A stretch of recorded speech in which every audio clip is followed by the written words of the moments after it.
There's this great quote by Marcus Aurelius, which is, "What are you so afraid of losing when nothing in this world belongs to you?" So this year I had a gigantic bill come out of nowhere. So it was a multi-8-figure bill that was required to get paid in 72 hours in cash. I, thankfully had that available to me, but I had obviously different plans for that money than dealing with this gigantic bill that I had to all of a sudden pay within 72 hours. Basically, the moment between when I got the news to me paying it to then kind of reflecting back, because it almost felt so fast, where it was like, I've got all these plans, and then boom, this happens, and then 72 hours later, it's like, wow, okay, what am I going to do? What am I going to do kind of moving forward from this?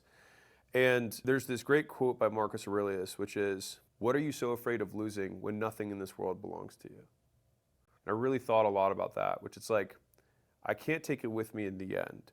And so being sad about losing something that was never really mine anyways, like I'm gonna have to push all my chips to the middle of the board when the game's over. I'm gonna have to cash my chips and somebody else, other people are gonna distribute my chips when I die. And so it's like, I'm really just a steward of these chips. I'm just renting these chips for a minute. To be upset and to ruin the one thing that that is finite, which is the present moment, for something that actually doesn't affect how I live. So this is the second piece. This is actually kind of a utilitarian perspective. It really helped me. By losing that money, I asked myself, what does this change about what I do?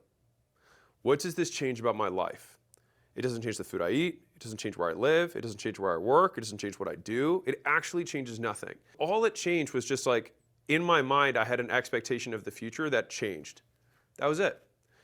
And I said, okay, because of this thing that existed in my mind, I am choosing to punish myself for not having seen this or not paying attention or whatever number of reasons I could blame myself for. But at the end of the day, I was like, okay, so you just get to pick how long you want to beat yourself up for. And I was like, well, what am I so afraid of losing if nothing in this world belongs to me?